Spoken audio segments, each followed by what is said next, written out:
Hello and welcome to the video. In today's video we're going to take a look at an old meta Pokemon here with the Medicham with a bit of new meta around it, because yeah, now a Dynamic Punch being buffed to 45 energy instead of 50, which is a huge difference for this Pokemon, because now you need 5 fast moves only to go for Dynamic Punch, which is a very hard hitting move that is Stab. So is Medicham back? We're gonna find out today. We're going to have the face-up of Lapras here, where I would change something if I could change something, but I can't, because I would like to run Scalbish on it, and I do think that Ice Beam is too limiting and not that important, while this is the only battle where I think Ice Beam was important. Good job me there. Here, by the way, also Lapras bulk, look at this one. Like, the amount of damage that we can still do against this 90 Hz, just because they thought that it might be able to fully farm us down, is kind of hilarious. Like, look at this, they're forced to still go for another charge move, just because we have so much bulk on this Pokemon, it is ridiculous. And in the back we're going to have Steelix. And this team is kind of logical, I would say. We're going to have a lead that's going to be weak to Fairy-type Pokemon. We're going to have a Say-Swap that is going to be neutral to Fairy-type Pokemon. We're going to have a Pokemon in the back that's going to be very good against Fairy-type Pokemon. But also, you're going to have a lead that's a Psychic-type, even though it doesn't really use Psychic-type damage, other than the Fast move, I guess. We're going to have a Say-Swap that has Psychic-type damage with a Fast move, which I said like several times already. I like to have coverage that is similar with my lead and my Say-Swap. Which you have here as well with Ice Beam and the Ice Punch, I guess, but like that's not too important because it's like for Medicham the off-meta one, like the off-typing one. And then we're going to have just generally with the Lapras a trap for Fighting-type Pokemon, so we are going to be able to maybe clean up endgame with this Steelix. In theory, this team looks great. Does it work out? Let's find out here together.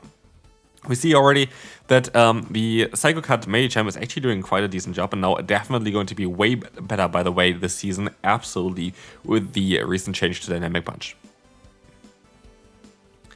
This was actually, I think, the first build I did was against the Dusclops, like literally getting hardwalled straight from the first one there. But yeah, let's see on how this is going to go. We're going to have the Dusclops going for a Shadow Punch against us, and they swap onto the Credilli. And I know at this point, if I can... Why do we have two, by the way? Why do we have two gameplay back-to-back where actually it was nice to have Ice Beam? I have no idea. But yeah, if we can, I would love to realign myself.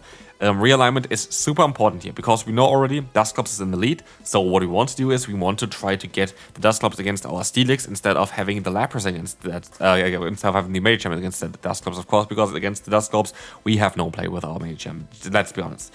Here, Rock Tomb, Credilli, honestly, seems like such a pain to deal with. We were able to knock them out, but we are of course in a disadvantage here, and also we're going to have double debuff moves here coming up against the opponent, which is going to be just not that nice, as we will see here. We're still gonna get them low though. We nearly even got to another move, which would have been great for us. But still, we're gonna see the Shadow Punch coming through. We're gonna be able to align ourselves, and with that, at least we're going to have now, kind of the game in our hand if we're going to be able to get a good matchup in the back, which is going to be Drapion. And as we swapped out straight away, it is actually not that bad, because of what we can do here is we are going to be able to just go ahead and go for those charge moves all the time. We will see here the Crunch coming through, and we still should be able to outspeed them here, and we can go for the Dynamic Punch, which is going to do so much damage here thanks to the 90 damage plus Stab against the Dark type, of course Dark Poison, so it's neutral. And so, yeah, we're going to get them insanely low. Is it low enough for Steelix to win the battle? Let's find out here. We still are going to be able to take a hit here, and it looks like it that we're going to see them in the range where we can just Thunder Fang them down, which is going to be great as well. We have here the Psychic Fangs coming through. This is going to allow us to get the KO against the Dusclops. Can we still win the battle? Yes, we can. And so we can move on to the next opponent, and this is a Core Breaker. This is literally a Core Breaker. I could maybe play out the Zero Shield scenario here, but at the end of the day, they're always going to win this matchup. They're always going to win against the Lapras. So what options do I have here? Like, we have to kind of be a little bit more realistic. Like, what kind of options do I have here with my Pokemon? And like, my option was to catch the move, which did work out. But they play it really, really smart. They are taking the time, they know exactly what they're doing, and they were able to now basically go into the Claydol. What we are seeing here as well, I'm running Steelix with Crunch for a good reason, because I think that Steelix with Crunch currently is such a good Pokemon in the current meta, as you have the coverage against those Ghost and Psychic-type Pokemon that are quite common. You have the coverage against Blastoise as well as Lapras, and you just have a great coverage against like maybe everything thanks to Psychic Fangs. So I honestly think that Steelix is one of the most underrated Pokemon in the current meta. I do think this Pokemon is absolutely insane to run, and I think it's something that you should definitely try to run. So If you want to run this boy, definitely, you can definitely give it a try. As you all see here, we're going to have these Claydol against us. Going for the Scorching Sun, luckily, which is going to give us a little bit more play. And here's, for example, one of the examples where I would have loved to have the Skullbash. Skullbash would have completely saved me here. But I'm forced to go for the Sparkling area because we're running the, Water and Ice type moveset instead of the Water and Normal type moveset. And it is just sadly not really it. As you all see here, we're going to be able to take that hit still. We can swap out, but we have to kind of rely on Medicham if we let the move go through with that. If we're going to use a shield with that, this is going to be a loss. There's nothing that I can do about it. Zapdos just going to be able to sweep me here now endgame. There is nothing that I can really do in order to fix that issue. And so, sadly, we are going to now go down here. But it is what it is, and we can now move on to the next opponent. So, what I would like to see as well is, what team are you currently running? What is your current go-to team for the new meta? I would like to see like a little bit of a general, meaning or whatever, like in terms of what is really common. Like, I am feeling quite, I don't know, still unsure about what to run. I feel quite unsure on what is great. I think that Steelix is great. Steelix, I think, is one of my favorite Pokemon this season so far because I think it has a lot of potential with the moves that we currently have. I think it's a great meta pick right now. So if you are looking for something that maybe not that many people are running, Steelix with Crunch, I think it's a great Pokemon to run right now. But otherwise, I feel like there is so much openness in this meta currently, where people still haven't figured out anything for this one, I feel like. But yeah, I don't know, maybe it's just me. But yeah, we're going to have, Pangoro against us. We are going to be forced to at least let one move go through here. I have to maybe hope that two can, and we can only survive one Night Slash here for sure. But yeah, Pangoro going to be a bit of an issue here because my backline is still weak to it, and we have to see what they're going to swap out. I'm forced to use a shield here. I might be able to still get the knockout though, and if I get the knockout, I should be hopefully fine, but we have to see what they're going to have in the back. We can still go for the hard-hitting move, which is going to be great. But let's see on how this is going to go. It is going to allow us to get into our Steelix against the Weezing. We still have to knock out everything basically with our Medicham, and I think that's going to be a bit of an issue now, because I still have 3 Pokemon left, so I think the other last Pokemon just has a tiny bit of health left, but Medicham also just has a tiny bit of health left, so I'm not too sure on if we're going to be able to win this one. But we're going to still try our best here. Brutal Swing is coming through, doesn't knock us out, doesn't get us even close to it. I can go ahead and go for the charge moving against the Pangoro.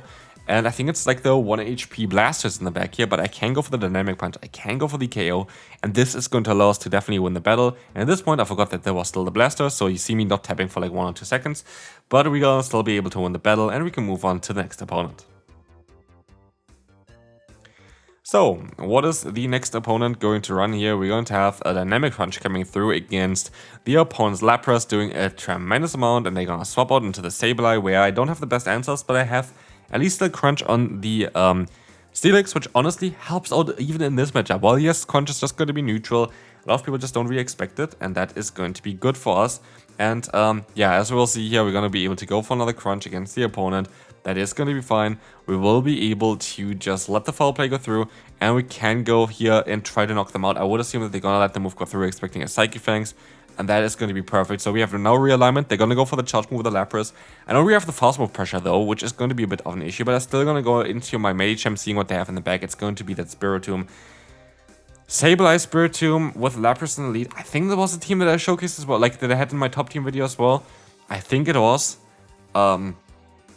Very strong. It is just a very, very difficult team to deal with, I have to say. So yeah, like as we will see here right now as well, the opponent is going to be able to just use a shield. They're going to be so fast with the Rock Tombs. Like, that's the thing as well. Like, it's ridiculous on how fast they can be.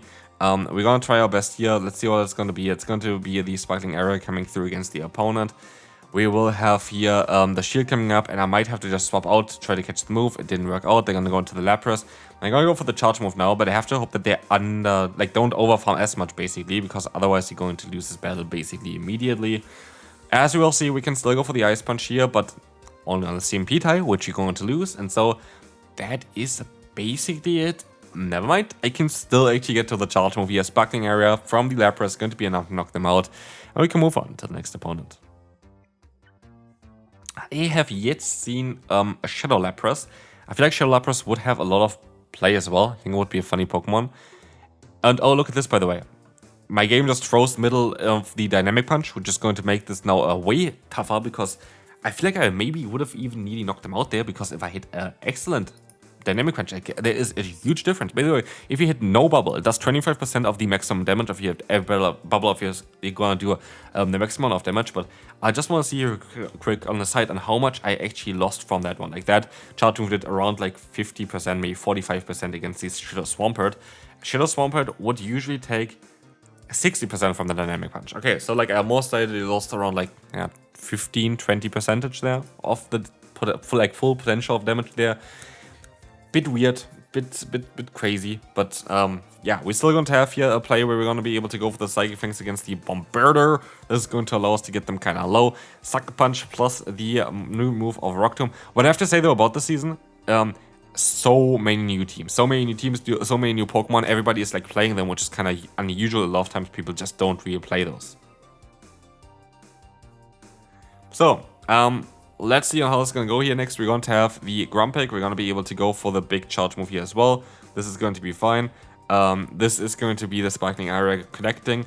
And we are going to be able to go for another Sparkling Area here, which is going to allow us to get them really, really low. We're going to let the move go through here, I think.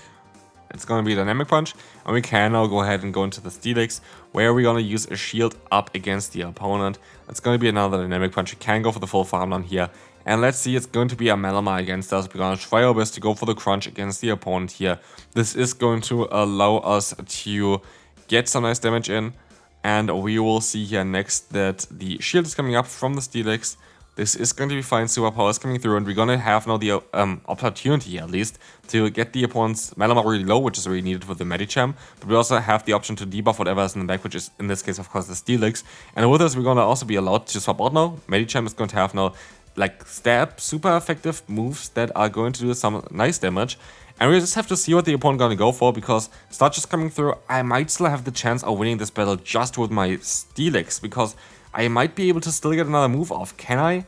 I don't think so. Actually, the fast move, the Fairy Wind, does so much more than I expected.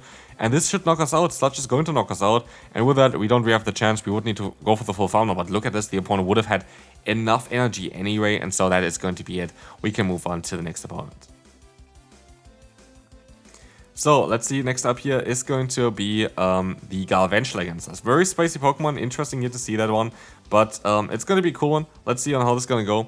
We're going to be able to now go ahead and go for the no shield, I would say. Still think we still would be able to survive it. We can go for the Ice Punch spam here, and this is going to be totally fine, because now Ice Punch is going to get them very, very low. And we're going to try our best to go for another one, but they swap out into the Clodsire, but we still have an answer for this Pokemon, as Lapras still exists. Lapras can just go for the Sparkling Area. This is going to allow us to get some nice damage in. This is going to definitely get them very low. We should be able to go for the full farm down, hopefully. I'm going to use one shield. Hopefully it's not going to be Stone Edge. It is going to be the Stone Edge though. And so now we have to try our best to go for the full farm down, get as much energy as possible, and they still survive. And I let the move go through. This is a tough call, because it is still a lot of damage, but I felt like this was the more scarier Pokemon here, the Galvantula, and I can swap out here into my Steelix, which can fully farm them down basically and hardwall the moveset of them. So I think it was the right decision, because now I still have a Sparkling Area stored and I have a ton of energy on my Steelix. So how can I use that? We will see here. It's Golok in the back. That's gonna be a bit scary. Can we still win this one? Crunch is doing a great job though here. And so now it depends on if we can... Yeah, it's going to be a bit of a tough one. We have to kind of rely here on us trying to go into the Medicham and catch the move, but they swap out at the same time. If I stayed in with my Medicham, I had a good chance of winning this battle, but I didn't. And with that, the opponent can go for the Dynamic Punch, and we are sadly going to lose this one here, and they're going to win the battle. It could have gone most likely either way here, which is kind of sad that it went like it did. Anyway, we're going to move on now to the next opponent, where we're going to have Charger Bug after having the Galvantula. Here's the thing, for me, final notes for this team. It looks great on paper. I do think it's a solid team, but I also do think they overestimated Medicham. I don't think Medicham is as great as I expected it to be. I think Medicham would be good though, if it has a great Psychic type coverage move. I feel like in a lot of times the situation there are where I have basically Pokemon against me where fighting type moves are not really great against, and I don't have anything else that I can throw at them, and that is a bit of a liability. And I guess this has always been the case, but with the new meta, I always kind of wonder, why was Medicham that popular back in the day? Like, was it really that great? Because it feels like even now where it got buffed quite a lot of times recently with both Dynamic Punch and Ice Punch, it just feels like you never even get close to where it was before, and I don't know why. I think it is just that the meta around it is now so much stronger, like Pokemon got buffed so much further, like what we call power creep, that even a Medicham at the old stages, I don't think would be that crazy strong. I honestly don't think it would be. Of course, with the counter nerf, Medicham kinda completely vanished, but I don't actually think it would be the most broken Pokemon. By the way, the most broken Pokemon in the world anyway is going to be Blastoise if it has a head on. Shout out to you, very funny there, I like that one. But as we will see, we're going to be forced to use a shield here, and this is going to be the full farm down of the Blast. I love the best Helix there basically at the end of the day to win the battle. Hopefully you enjoyed this. If you did, feel free to leave a like, and I will see you then. Bye bye.